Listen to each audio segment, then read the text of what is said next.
Vamos a iniciar, como siempre, haciendo una oración para pedir la bendición de Dios. Inclinemos el rostro para orar. Amoroso Padre que estás en el cielo, alabado y glorificado sea tu santo nombre. Gracias, Señor, te damos por un santo día de reposo más que nos regalas. Gracias, Señor, porque nos podemos gozar en tu presencia. También, Señor, te agradecemos porque aún nos mantienes con salud en un mundo donde la enfermedad está reinando, Señor. Y ahora que vamos a estudiar tu santa palabra y este tema tan importante, Señor, rogamos que tu Espíritu Santo nos guíe y Él sea que nos dé el entendimiento que necesitamos para poder comprender este tema que tiene relación con los profetas en el fin. Te lo pedimos en el nombre bendito de Cristo Jesús. Amén. Bien. Queridos hermanos, como les estaba anunciando ya, vamos a ir ahora con la segunda parte de este tema, que tiene en relación a tiene relación con la Iglesia Adventista del Séptimo Día y el espíritu de profecía. El anterior viernes ya habíamos estado hablando sobre la primera parte, porque Elena es profeta. Claramente hemos podido evidenciar con las escrituras que ha sido levantado este movimiento y la hermana White de manera bíblica.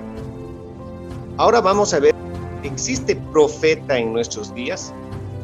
¿Es posible que haya o se levante un profeta en el tiempo final? Y saben, esta pregunta surgió en base a un texto bíblico que lo vamos a estudiar ahora. ¿Habrá profeta después de Juan? Esa fue la interrogante. Vamos a ver qué nos dice la Sagrada Escritura. Lucas capítulo 16 y el versículo 16 dice así: la ley y los profetas eran hasta Juan. Desde entonces el reino de Dios es anunciado y todos se esfuerzan por entrar en él.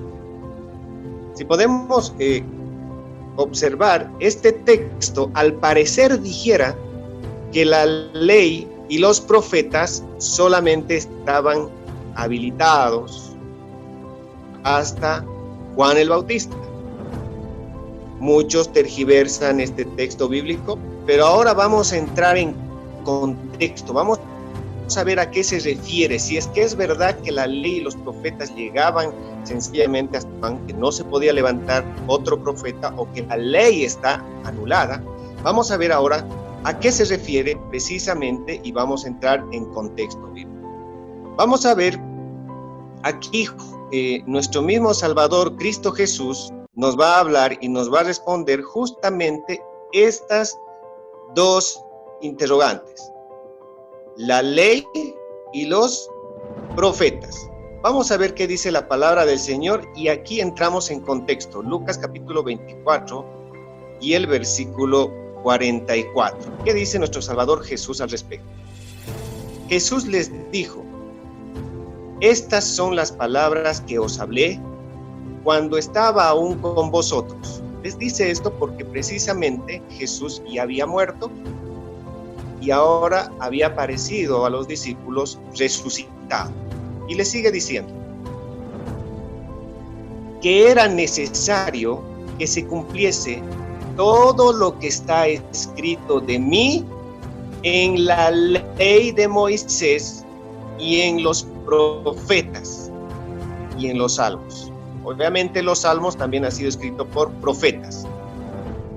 Notemos aquí que está diciendo que estaba escrito de Jesús, ¿dónde? En la ley. No dice la ley de Dios. Notemos eso y pongamos bien en claro. Dice la ley de Moisés. Porque tenemos que darnos cuenta de que en principio, cuando se escribieron la ley de Dios, los mandamientos, Dios escribió en tablas de piedra, pero también se le dio para hacer otra ley, y esta es la ley sacerdotal o ceremonial, para que lo escribiera ya no Dios, sino lo escribe Moisés. Y esta ley de Moisés, la ley sacerdotal ceremonial, apuntaba a Cristo Jesús, apuntaba a su sacrificio. Esa ley, precisamente, lo que nos mostraba era el sacrificio de Cristo Jesús en la antigüedad. Estaba apuntando esto ¿a dónde? A Jesús. Esta es la ley ceremonial dada y pregonada por los profetas. Todos los profetas hablaban de Jesús, hablaban del sacrificio que iba a hacer por cada uno de nosotros. ¿A dónde apuntaba esto? Nos apuntaba a Cristo Jesús, la ley de Moisés. Y ahí es donde se ha cumplido lo que anunciaba la ley y los profetas. Es por eso que Juan el Bautista, cuando ve a Jesús en el Evangelio de Juan, capítulo 1 y el versículo 29, nos dice: el siguiente día ve Juan a Jesús que venía a él y dice: he aquí el Cordero de Dios que quita el pecado del mundo. Entonces aquí Juan el Bautista está mostrando a Jesús y está diciendo todo lo que se escribió de él antiguamente. En la ley ceremonial, el hacer sacrificios de corderos ya no lo tienen que hacer, porque esto es lo que anunciaba esa ley, esos sacrificios. Aquí está el Cordero de Dios que quita el pecado del mundo. Muy bien, ya habiendo aclarado esto y habiendo entrado en contexto,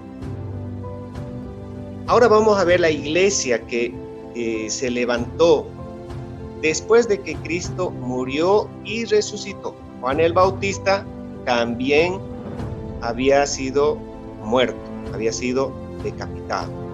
Pero notemos que la Escritura dice que se levantó profeta en la iglesia primitiva. Dice así, Efesios capítulo 4 y el versículo 11.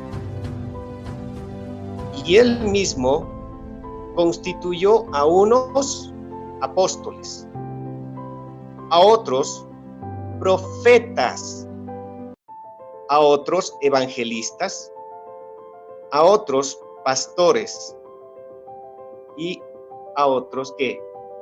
Maestros. Notemos que después de Juan, la iglesia de los apóstoles del Señor se levantó con profeta en medio de la iglesia. Entonces queda claro que el versículo que decía que la ley y los profetas llegan hasta Juan estaba sacado de contexto. En realidad estaba hablando de la ley de Moisés, no estaba hablando de los 10 mandamientos de Dios, porque siguen vigentes y seguirán vigentes por la eternidad. Y estaba hablando de los profetas, lo que anunciaban. No dice, no se levantará ya más otro profeta, sino dice lo que están anunciando los profetas del Antiguo Testamento llegaba justamente hasta el sacrificio de Cristo Jesús con la ley sacerdotal o la ley ceremonial. Ahora surge una pregunta: ¿será posible que pueda haber profetas o profetisas, profetas mujeres o profetisas, y sea bíblico esto? Vamos a ver en las Escrituras qué nos dice una vez más. Profetisas en el Nuevo Testamento. Dice la palabra de Dios en Lucas capítulo 2 y el versículo 37 y el versículo 36 y el versículo 37. Dice allí: estaba también allí Ana, profetiza,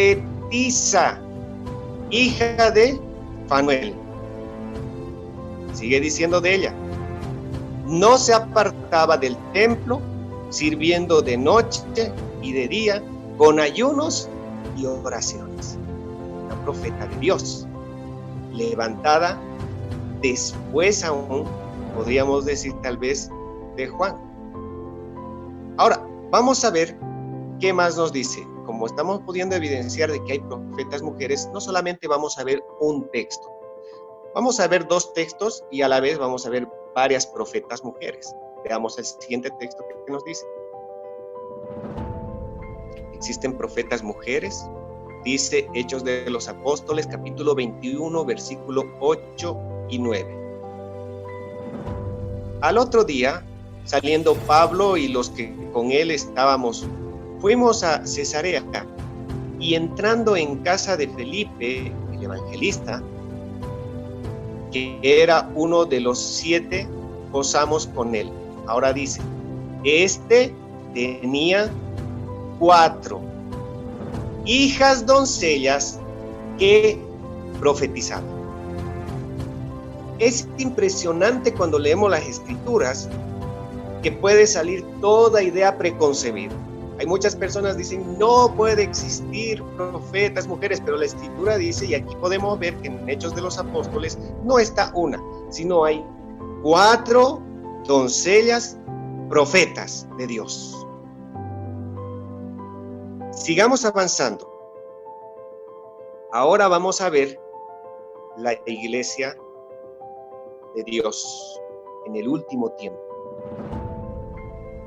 Veamos qué nos dice la Sagrada Escritura al respecto.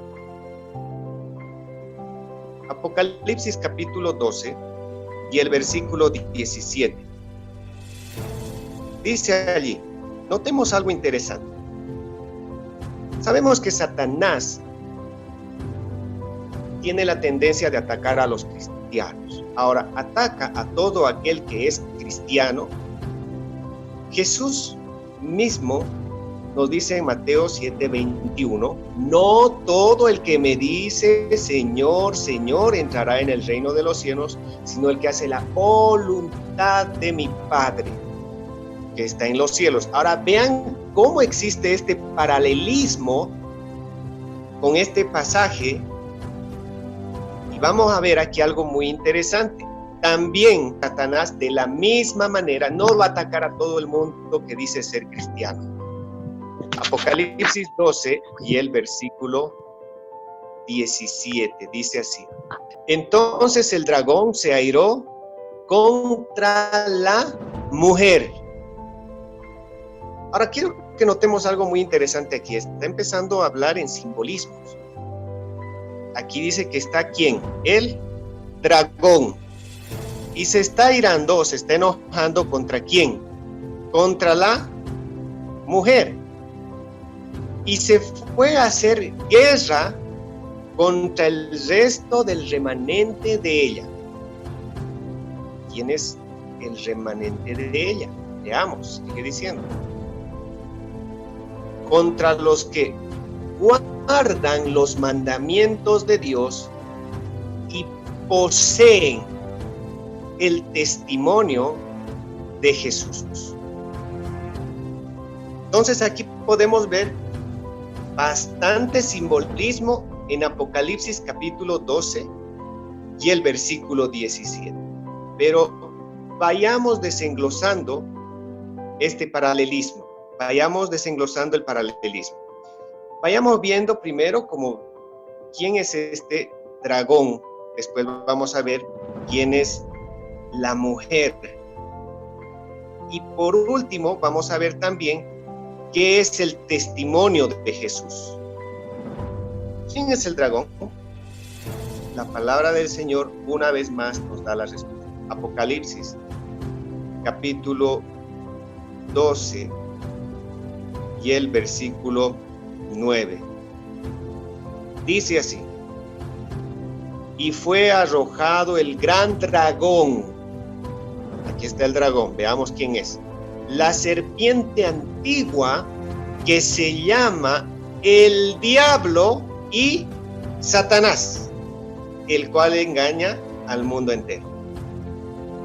Claramente aquí la escritura misma está dando la respuesta y descifrando aquello que tal vez no se podía entender claramente. ¿Quién es entonces este dragón? Sencillamente es el ángel rebelde, Lucifer, el diablo y Satanás. Muy bien, ahora ya sabemos quién es el dragón. Vamos a ver el siguiente significado del símbolo. La mujer. ¿Quién es la mujer? ¿Qué nos dice la escritura una vez más? Segunda de Corintios, capítulo 11, versículo 2. Vamos a ver quién es esta mujer. Dice así: os he desposado un solo esposo para presentaros como una virgen. ¿Quién es esta virgen? Es una mujer pura a Cristo. Esta es la mujer pura que está justamente en Apocalipsis capítulo 12 y el versículo 17. Por eso Satanás la ataca. Y sabemos bien, cuando Cristo habla de la novia, está hablando precisamente de la iglesia. Muy bien, pero vamos a ver otro texto. Tal vez no quedó muy clara la idea, así que vamos a ver un texto más. Ahora citamos Efesios capítulo 5 y el versículo 23. Dice allí: porque el marido es cabeza de la mujer, así como Cristo es cabeza de la iglesia. Claramente aquí nos está diciendo y está haciendo la relación de la mujer, porque aquí el marido sería como una representación de Cristo, y la mujer es ¿quién? La iglesia. Muy bien, ahora ya estamos teniendo una mejor comprensión, pero nos falta saber qué es el testimonio de Jesús. Ya tenemos claro que el dragón es Satanás, la mujer, la iglesia. El testimonio de Jesús aún no lo sabemos, pero vamos a profundizar y vamos a entrar en él. ¿Qué es el testimonio de Jesús? Vamos a ver qué dice la escritura. Apocalipsis capítulo 19 y el versículo 10. Al escudriñar la palabra del Señor, nos podemos dar cuenta de que Dios ha dejado las cosas claras para quienes estudiar, comprenderla y sean sinceros de corazón. Ahora vamos a utilizar inclusive la Biblia como si fuera un diccionario, porque la misma escritura nos va a decir que el testimonio de Jesús es, y a continuación nos va a dar el dato. Veamos qué dice la Biblia. Hablando Juan del ángel, cuando estaba frente al ángel que le estaba mostrando todo esto de Apocalipsis, estas visiones, se sorprendió tanto que miren lo que dijo: yo me postré a sus pies para adorarle, y él me dijo: mira, no lo hagas, yo soy consiervo tuyo y de tus hermanos. Quiero que prestemos atención a esa palabra, hermanos que retienen el testimonio de Jesús. Aquí está la palabra, sigue diciendo: adora a Dios, porque el testimonio de Jesús es el espíritu de la profecía. Ahora ya sabemos qué es. Según la escritura nos está diciendo que el testimonio de Jesús es el espíritu o el don de profecía, es decir, cuando se levanta profeta dentro de la iglesia. Es un profeta. ¿Por qué es testimonio de Jesús? Según la palabra del Señor, el testimonio de Jesús, según Juan capítulo 5, versículo 39, ahí habla nuestro Salvador Cristo Jesús cuando dice: escudriñad las Escrituras porque pensáis que en ellos tenéis la vida eterna, y ellos son los que dan testimonio de mí. ¿Testimonio de quién? De Jesús. Es decir, son los profetas, que siempre un profeta que se levanta da testimonio de Jesús. Todo el Antiguo Testamento habla de Jesús.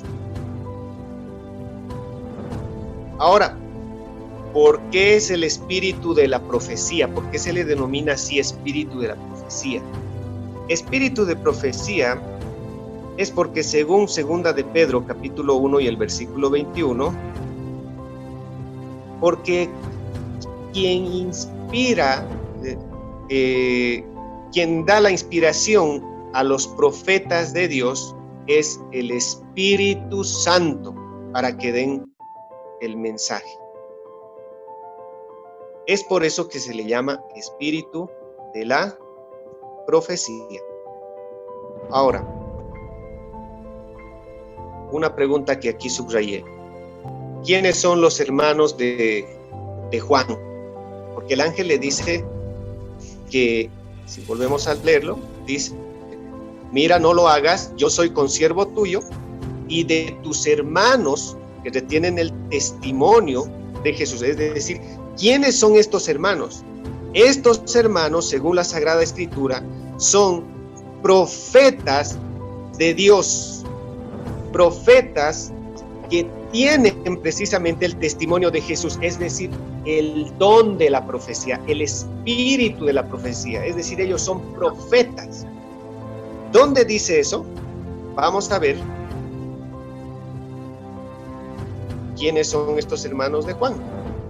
Una vez más, Apocalipsis capítulo 22 y el versículo 9, y es un pasaje muy similar, muy paralelo al anterior, pero aquí nos aclara quiénes son estos hermanos de Juan que poseen el espíritu de la profecía.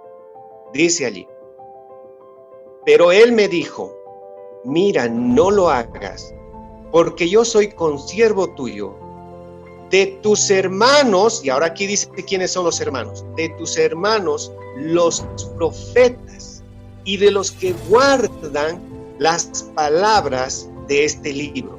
Adora a Dios.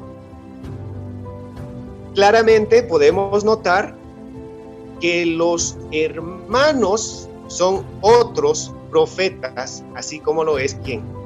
Juan.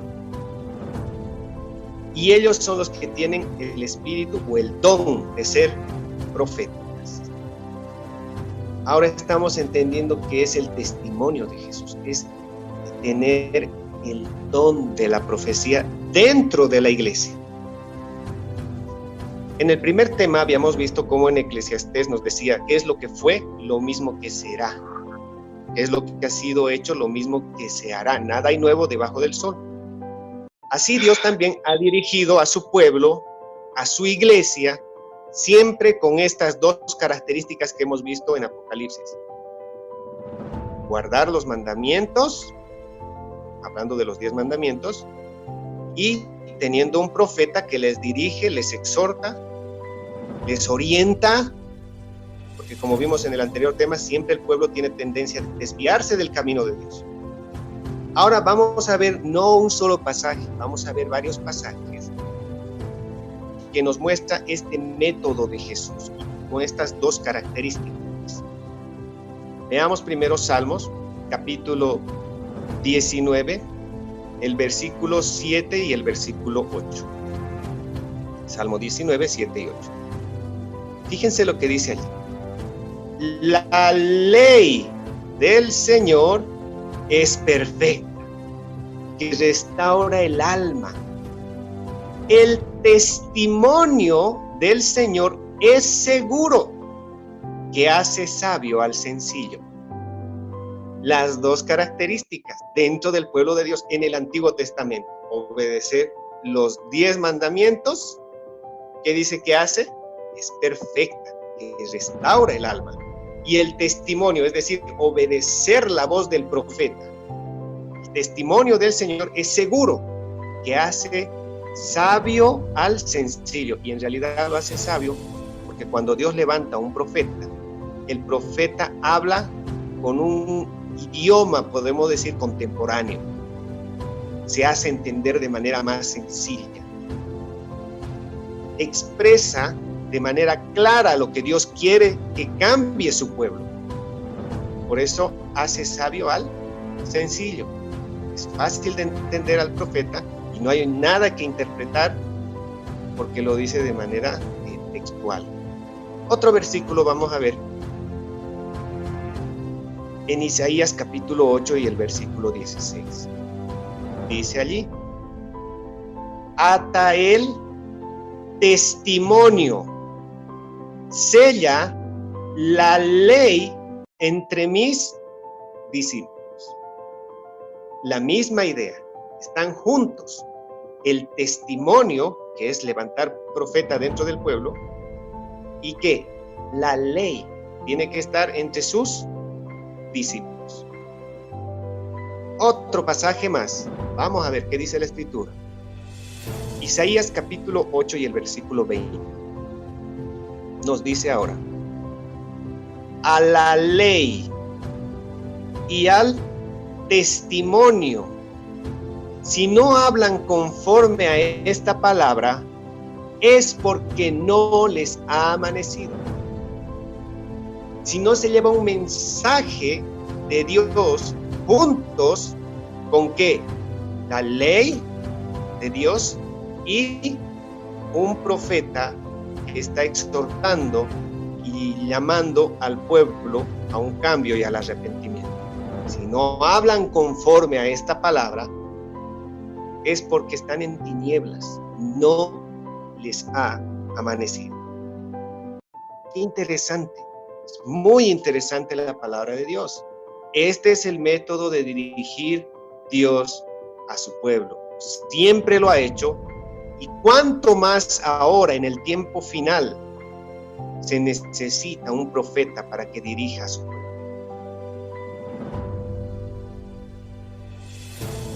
¿Qué sucede si no se levanta profeta? ¿Cuál es la consecuencia si es que no se llegaría a levantar profetas? Si Dios nos privaría de ello. Fíjense lo que pasaría.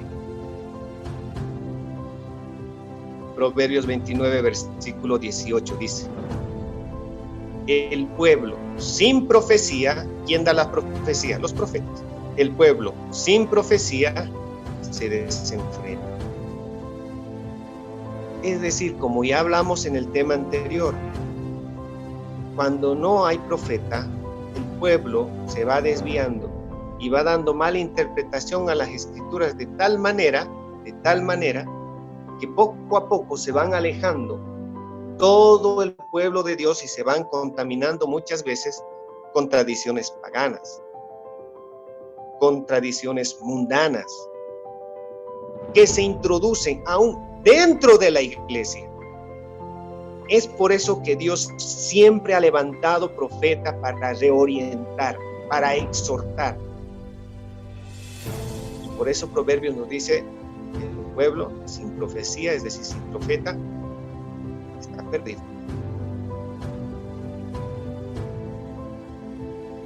Profeta en los últimos días.